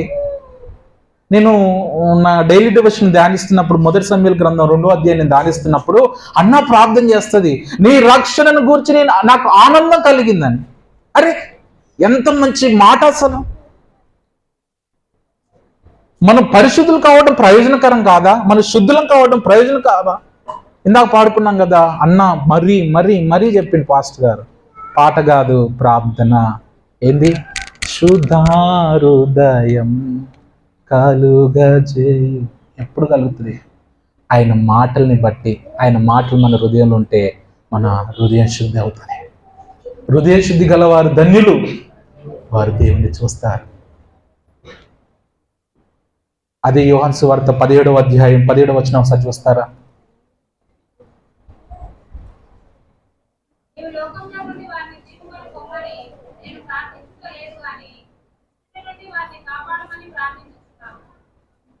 యోహాను సువార్త 17:17 సత్యమందు వారిని ప్రతిష్ఠ చెయ్యము. ఏందంట? సత్యం అంటే వాక్యమే. సత్యము స్వతంత్రులను చేస్తుంది. ప్రార్థన చేస్తున్నాడు తండ్రికి, సత్యమందు వారిని ప్రతిష్ఠగా చెయ్యి. ఒకటి, వాక్యం మనల్ని శుద్ధి చేస్తుంది. రెండవది, వాక్యం మనకు ఫలాలను ఇస్తుంది. అదే యోహాను సువార్త 15వ అధ్యాయం 3వ వచనం. మత్తయి సువార్త 13వ అధ్యాయం 23వ వచనం.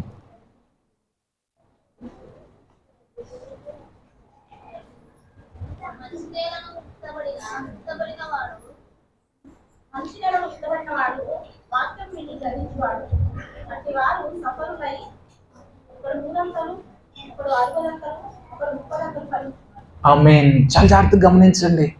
ఇందాక నేను ప్రారంభంలో అన్నాడు, దేవుడు మిమ్మల్ని దీవించును గాక, దేవుడు మిమ్మల్ని ఆశీర్వదించును గాక, దేవుడు మిమ్మల్ని అభివృద్ధి పరచును గాక. ఆమేన్ ఆమేన్ అన్న. మీ హృదయం మంచినేలైతే, ఆ హృదయంలో వాక్యం ఉంటే ఆ వాక్యము ఫలిస్తుంది.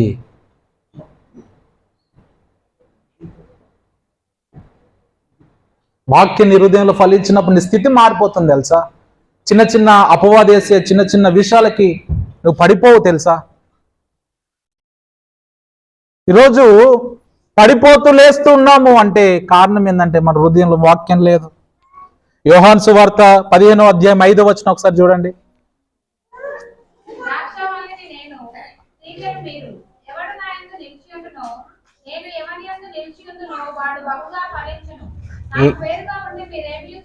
అబ్బా, నాకు వేరుగా ఉండి మీరు ఏమి చేయలేరు, మీరు నా యందు నిలిచి ఉంటే మీరు బహుగా ఫలిస్తారు. మీ యందు నా మాటలు.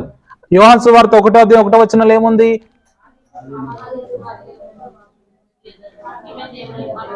దాన్ని కూడా బైబిల్ తిరిగేస్తున్నారు.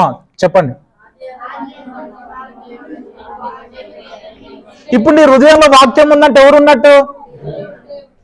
అరే నీ హృదయంలో దేవుడు ఉన్నప్పుడు ఇంక ఎలా మనం ఫలించకుండా ఉంటామండి? ఎలా అభివృద్ధి చెందకుండా ఉంటాం? హృదయంలో వాక్యానికి చోటు ఇయ్యము, కానీ దేవుడి నుంచి వచ్చే ఆశీర్వాదాలన్నీ మనకు కావాలి. ఆశీర్వాదాలంటే భౌతికం మీద ఆధారపడడం కాదు. ఆశీర్వాదం అంటే ఇల్లు కట్టడం, ఆశీర్వాదం అంటే కారు కొనడం, ఆశీర్వాదం అంటే బైక్ కొనడం, ఆశీర్వాదం అంటే విలువైన ఫోన్ కొనడం కాదు. ఆశీర్వాదం అంటే ఆరోగ్యకరమైన విశ్వాసగా ఉండడమే. ఈరోజు నువ్వు ఆరోగ్యకరంగా ఉంటున్నావా? ప్రతి చిన్న విషయానికి పాపాలు పడిపోతున్నావు.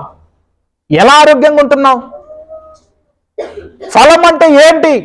ఆత్మ ఫలాలు నీలో ఉన్నాయా? ఆత్మలను ఫలిస్తున్నావా? వాక్యం మన హృదయంలో ఉంటే మనం శుద్ధులుగా ఉంటాం. దేవుని యొక్క ఉద్దేశం ఏంటంటే మనము సిగ్గుపడనక్కరలేని ఆయన ఎదుట నిలబడి ఆయనను చూడాలన్నది ఆయన ఉద్దేశం. అందుకే ఆయన మనల్ని శుద్ధి చేయాలనుకుంటున్నాడు. మన బతుకులకి ఆయన చూడాల్సిన సీన్ లేదు, అంత యోగ్యత అంత అర్హత లేదు. దేవుడే తన విలువైన ప్రాముఖ్యమైన వాక్యాన్ని మనకు అందించి ఆ వాక్యం మన హృదయంలో పెట్టుకొని మన హృదయాన్ని మనం శుద్ధి చేసుకున్నప్పుడు ఆ నిత్యత్వంలో ఉన్న దేవుని చూడాలి అంటే ఎంత వాక్యం మనకు అవసరం అండి. ఈ హృదయాన్ని శుద్ధి చేసుకోవాల్సిన అవసరం లేదా? పాపం నిండిపోయింది తెలుసా హృదయంలో. నేను లోకంలో ఉన్నవారి కంటే కూడా సంఘంలో ఉన్నవారి గురించి ఎక్కువ బాధపడుతున్నాను. నాకు తెలియదండి లోకంలో ఉన్నవారు ఎట్లున్నారో, కానీ సంఘంలో ఉండి దేవుని వాక్యాన్ని వింటూ వారి హృదయాన్ని మోసపరుచుకుంటూ సంఘానికి దీవెనకరంగా ఉండాల్సిన విశ్వాసి సంఘానికి శాపకరంగా, భ్రష్టు పట్టించే రికంగా, సంఘానికి అపకీర్తి తెచ్చే రీతిగా ఈ రోజులు విశ్వాసులు ఉన్నారు. కారణం ఏంటంటే వారి హృదయంలో వాక్యం లేదు. ఆశీర్వాదాలు మాత్రం కావాలి. ఆశీర్వాదాల కొరకు మందిరానికి వస్తే మందిరానికి రావడం మానేయండి. మనకంటే బయట ఉన్నవారు బాగా జీవిస్తున్నారు. రక్షణ కొరకు రండి, నిత్యత్వం కొరకు రండి, నిత్య జీవం కొరకు రండి. ఆ మహిమాన్వితుడైన దేవుని చూడాలని తృష్ణ కలిగి ఉండండి. వాడు చచ్చే నువ్వు చచ్చే, కానీ నువ్వు చస్తే ఈడ కళ్ళు మూస్తే ఆడ కళ్ళు తెరుస్తావు. ఎంత అద్భుతమైన సీన్ అండి. 30 సంవత్సరాలు 40 సంవత్సరాలు బ్రతికి ఈ భూమి మీద ఆస్తులు అంతస్తులు సంపాదించుకోవటకు ఆరాటపడుతూ వాక్యాన్ని పక్కన పెట్టేస్తున్నాం. నిత్యత్వం నుంచేది వాక్యం కాదా? ఇది లాభదాయకం కాదా? ఈ వాక్యమే కదా నేను నిత్యత్వాన్ని తీసుకెళ్లేది. అలాంటి వాక్యానికి నీ హృదయంలో చోటు ఇవ్వట్లేవు. వాక్యం వలన లాభం కలగడం అంటే ఏంది? దేవుడు సేవకుడు వాక్యం చెబుతూ మీకు అన్ని ఆశీర్వాదాలు వస్తాయని చెప్పడమా? ఒక మాట చెప్పండి, ఆరోగ్యంగా ఉన్నోడు ధనవంతుడా, ఆస్తి ఉన్నోడు ధనవంతుడా? ఆస్తి ఉంది, ₹1,00,00,000 ఆస్తి ఉంది, వాని గుడ్డ జబ్బు ఉంది. నిరుపేదగా ఉన్నాడు, వాని అవయవాలన్నీ బాగున్నాయి. ఎవరు ఎక్కువ రోజులు బ్రతుకుతారు? డబ్బు ఆరోగ్యాన్ని ఇవ్వలేదు.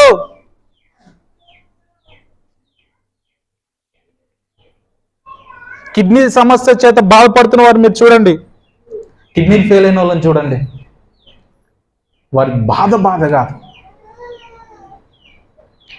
లాభం అంటే డబ్బు కాదండి.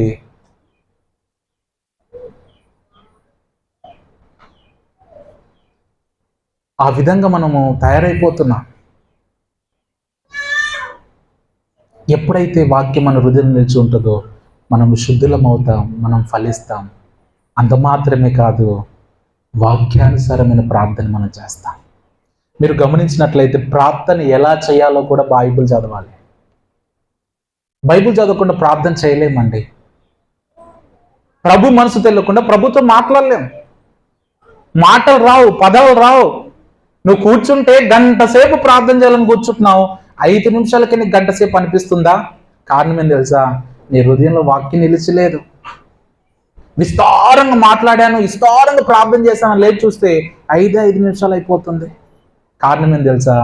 నీ హృదయంలో మాటలు లేవు.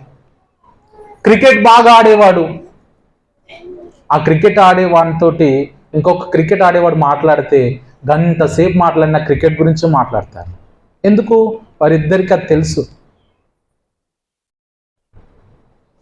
ఈరోజు ప్రభుతో నువ్వు మాట్లాడాలన్నప్పుడు ప్రభుతో ఏది మాట్లాడాలి నీకు తెలియదు కాబట్టి మాట్లాడడానికి మాటలు లేవు.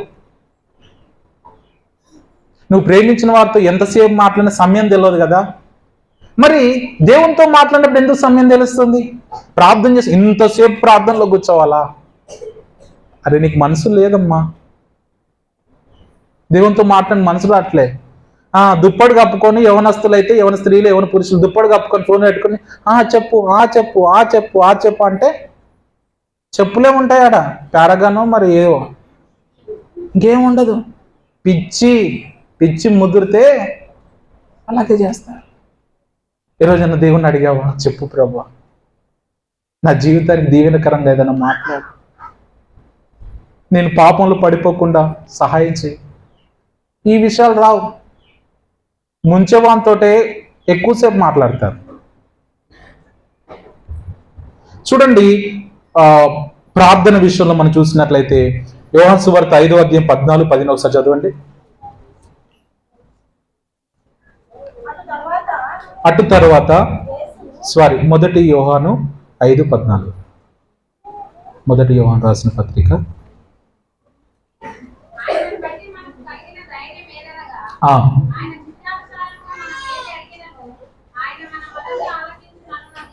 ఇప్పుడు చాలా జాగ్రత్తగా గమనించండి. ఈ వాక్యం చదివాం. ఈ వాక్యంలో అర్థం ఏముందంటే ఆయన చిత్తానుసారంగా. ఎవరి చిత్తానుసారంగా అడగాలి? అమ్మ చెప్పండి, నేను ముగిచ్చేస్తున్నాను, మా ప్రార్థనలోకి వెళ్ళిపోదాం. ఎవరి చిత్తానుసారంగా అడగాలి? ఒక అమ్మాయి అంట ఒక అబ్బాయిని ప్రేమించిందంట. నా వైపు చూడండి. ఒక అమ్మాయి ఒక అబ్బాయిని ప్రేమించిందంట. వచ్చి ఇట్లా అడుగుతుందంట, ప్రభా అడుగుడే నీకు ఇవ్వని అన్నావు కదా, అతను నేను అడుగుతున్నాను, అతను నాకు దయచేయి. ఆమె పాపం మా మత్తయి సువార్తలోనే ఉంది, మొదటి యోహానికి రాలే ఇంకా. మనం అడిగేది ఆయన చిత్తానుసారంగా అడగాలి, స్వార్థంతో అడగొద్దు. స్వార్థంతో అడిగినప్పుడు, మన చిత్తంతో మనం అడిగినప్పుడు మనకి ఏది రాదు. అడిగి అడిగి అడిగి దేవుడు నాకు ఏమి ఇస్తలేడు, అందుకే చర్చ మానేసిన. ఓ పిచ్చిదానా, పిచ్చివాడా, నీ చిత్తానుసారంగా అడిగితే ఎట్లా ఇస్తాడు దేవుడు? చిన్న పిల్లోడు, ఇంత పిల్లోడు ఉన్నాడు, నువ్వు లేవురా, ఇంత పిల్లోడు ఉన్నాడు, ఈ పిల్లోనికి బండి కావాలని ఆశ ఉంది, బైక్ కావాలని. ఆ బైక్ కావాలని నన్ను అడిగిండు, బండి ఇప్పిస్తానా? ఎందుకు ఇప్పియను? బండి స్టాండ్ కూడా తీయలేడు. ఈ అబ్బాయికి ఏమి ఇవ్వాలి? చిన్న సైకిల్ ఇస్తే తొక్కుకుంటాడు. తెలుసు తనకి ఏది ఇవ్వాలో నాకు తెలుసు. అరే, ఒక మనిషికి తన కుమారుడికి ఏది ఇవ్వాలో తండ్రికి తెలిసినప్పుడు పరమ తండ్రికి ఎందుకు తెలియదండి? ఎందుకు మనం తొందరపడాలి? ఇచ్చే అంటే అది ఊరికే ఇచ్చేస్తే దాని విలువ నీకు తెలియదు, దాన్ని ఎలా మెయింటైన్ చేయాలో నీకు తెలియదు. చాలా మంది కారు కావాలని అడుగుతారు, కారు ఇచ్చేస్తే దానికి పెట్రోల్ ఎవరు పోయాలి? కూర్చొచ్చిన ఒక అబ్బాయి అన్నాడంట, పెళ్లికి కట్నం కింద ఏం పెట్టాలని అడిగాడంట వాళ్ళ మామగారు. కట్నం కింద ఏం పెట్టకు, నేనే కొనుక్కుంటాను కానీ ప్రతిరోజు పెట్రోల్ పోయని చెప్పిందంట. ఇదేదో బాగుంది కదా, కారు ఇప్పిస్తే ఒకరోజుతో పోతుంది, పెట్రోల్ అయితే ప్రతిరోజు పోయాలి, సచిన్ దాకా పోయాలి.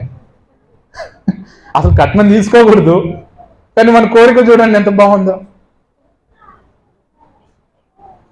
మనం మెయింటైన్ చేయలేని స్థాయి మనదైనా కానీ మన కోరికలు మాత్రము కొండల దాకా వెళ్ళిపోతూ ఉంటాయి. పిచ్చి పిచ్చి కోరికలు కోరకూడదు, వాటిని దేవుడు ఇవ్వలేడని బాధపడకూడదు. దేవుని చిత్తానుసారంగా మనం దేవుడిని అడగాలి. అంత మాత్రమే కాదు, యాకోబు రాసిన పత్రిక 4:3 ఒకసారి చదువుతారా?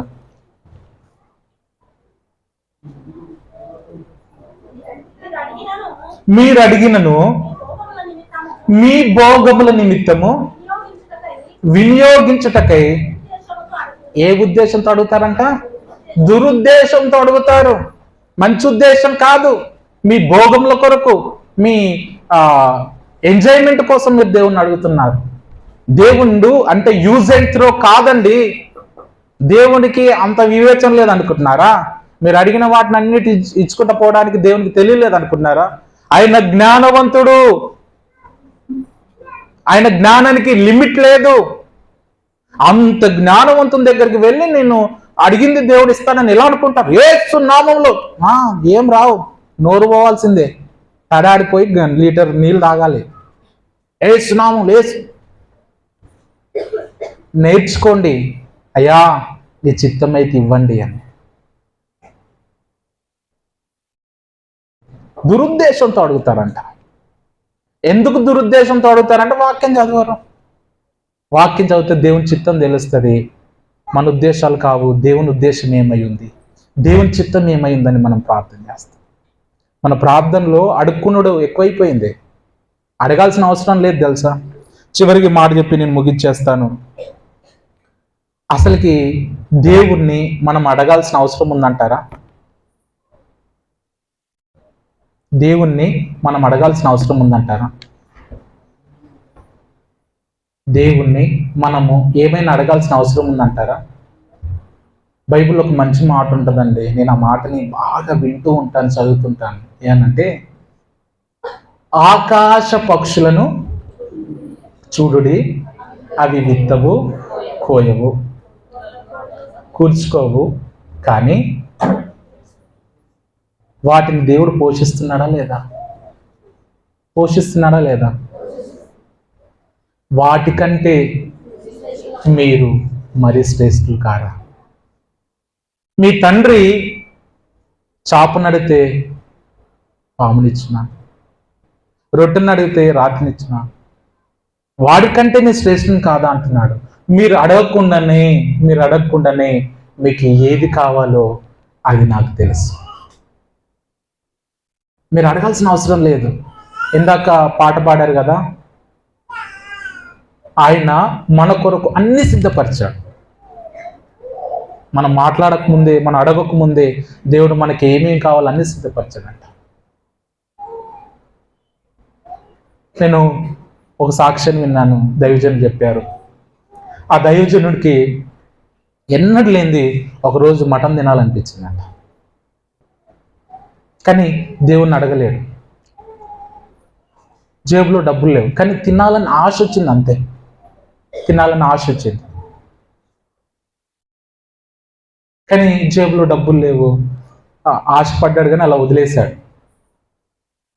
ఆ దినం గడిచిపోతూ వచ్చిందంట, కానీ తినాలన్న ఆశ మాత్రం తగ్గలే. సాయంత్రం అయిన తర్వాతకి ఇంట్లో ఉన్న పాస్టమ్మ ఏదో ఒక కర్రీ రెడీ చేస్తుంది. స్మెల్ చూస్తే అది ఎన్విలా కొట్టింది, నాన్ వెజ్లా కొట్టింది. ఏదో నాన్ వెజ్ ఉన్నట్టుందని. ఏంది పాస్టమ్మ అని అడిగితే తన విశ్వాసం కోల్పోతానని చెప్పి అడగకుండా సైలెంట్గా ఉండిపోయాడు. ఇంకా కొంతసేపు అయిన తర్వాతకి ఇంకో కర్రీ అయింది, అలాగే సైలెంట్గా ఉన్నాడు, దేవుణ్ణి అడగలే. ఇంకా కొంతసేపు అయిన తర్వాతకి ఇంకొక కర్రీ కూడా రెడీ అయింది.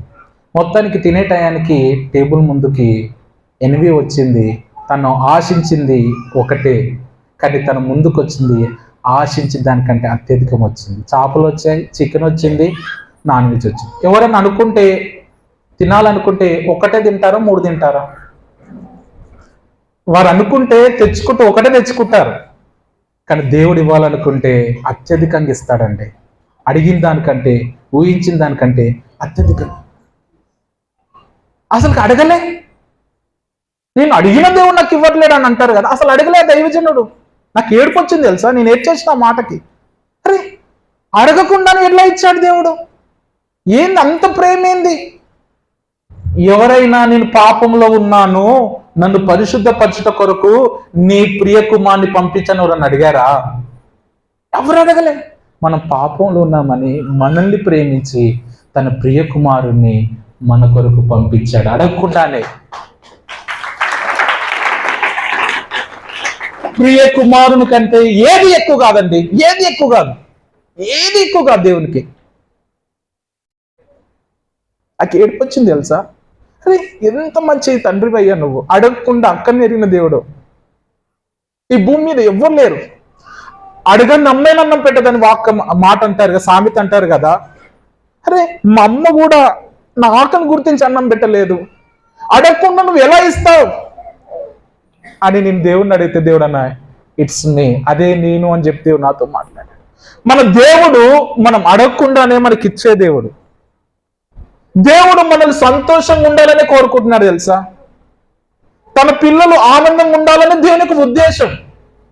మరి నీ ఉద్దేశం ఏందండి?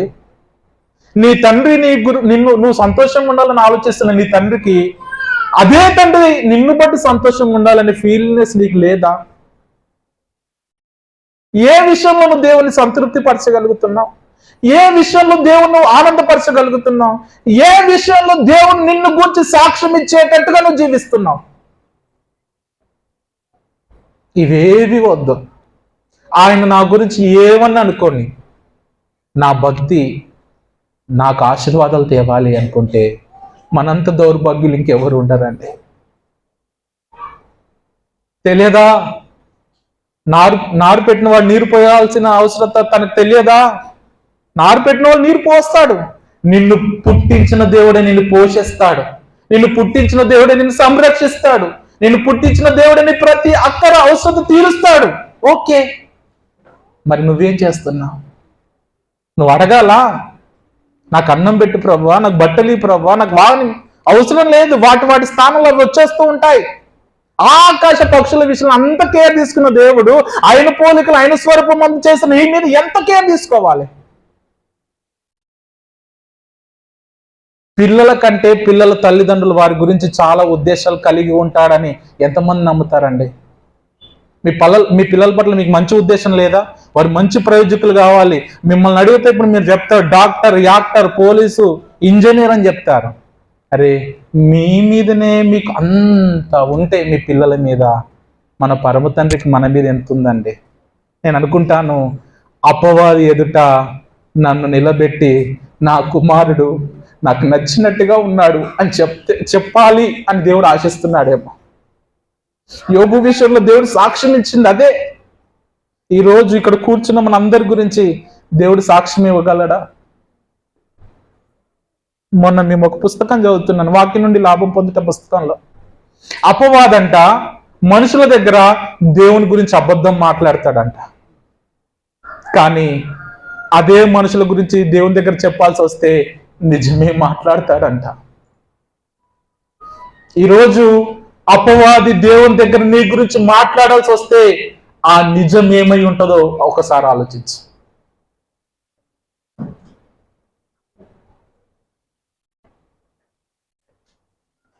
ప్రియ సంగమా, వాక్యం నుండి లాభం పొందడం అంటే ముందు సంఘంలో చేర్చబడాలి, ఆయన యందు నిలిచి ఉండాలి. ఆ తర్వాతకి ఆయన మాటలు మన హృదయంలో నిలిచి ఉండాలి. అప్పుడు మనం ఆయన చిత్తానుసారంగా అడగాలి. అప్పుడు అవన్నీ ఇస్తాడు. నేను అంటాను, ఆయన యందు నిలిచి ఉండి ఆయన మాటలు మనలో నిలిచి ఉంటే అడగాల్సిన అవసరం లేదు, దేవుడే అన్ని అక్కర్లు తీరుస్తాడు. ఈరోజు నువ్వు కొరతలో ఉన్నావేమో, నీ జీవితం ఇంకా ఏదో ఎదురు చూస్తున్నట్టుందేమో. కారణం ఏంటంటే సరైన వాక్య క్రమశిక్షణను పెరగట్లేవు, నీలో వాక్యం ఫలించట్లేదు. కాబట్టి నువ్వు ఇంకా సరైన దిశలో ప్రార్థన చేయట్లేవు. నీ ప్రార్థన ప్రారంభ పలుకులనే ఉందేమో, నీ ప్రార్థనలో నువ్వు ఎదగాలేమో, నువ్వు ప్రార్థనలో నీ తరగతులు పెరగాలేమో. ప్రభు సన్నిధిలోకి వచ్చి కూర్చున్నప్పుడు గంటల కొద్ది నువ్వు ప్రభువులో ప్రార్థించినా అది ఒక సెకండ్లోనే కనిపిస్తలేదంటే నువ్వు ఇంకెంత ప్రార్థన చేయాలి, ఇంకెంత వాక్యాన్ని వినాలి, ఇంకెంత వాక్యం గురించి నువ్వు తెలుసుకోవాలి. సీరియస్లీ చెప్తున్నాను, నా మాటలు మిమ్మల్ని గాయపరిస్తే గాయపరిచుండొచ్చు, కానీ నా చేతులు జోడించి మీకు సెలవిస్తున్నాను. నేను వాక్యం చెప్పాలన్న ఉద్దేశం కాదు. ప్రభు మనల్ని చూసి మనల్ని నచ్చే రీతిగా మనం ఉండాలి. మనల్ని దేవుడు చూస్తున్నప్పుడు అతని ముఖంలో ఆనందం కనబడాలి, అంతేలే. కానీ వీని కొరక నేను రక్తం కార్చింది, ఇలాంటి వారి కొరక నా విలువైన రక్తాన్ని ఇచ్చింది అని చెప్పి దేవుడు అనకూడదు. సో వాక్యాన్ని మన హృదయంలో ఉంచుకుంటేనే లాభం కాదు, కానీ మనం ముందు సంఘంలో నిలిచి ఉండాలి, ఆయన యందు నిలిచి ఉండాలి. నిలిచి ఉన్నారా లేదా అది మీ నిర్ణయానికి వదిలేస్తున్నాను. ఒకవేళ నిలిచి ఉండకపోతే క్రీస్తు యందు నిలిచి ఉండండి, ఆయన వాక్యాన్ని మీ హృదయంలో నిలిచి ఉంచుకోండి. అప్పుడు దేవుడు మిమ్మల్ని ఫలభరితంగా మారుస్తాడు. కళ్ళు మూసుకుందాం, ప్రార్థన చేసుకుందాం.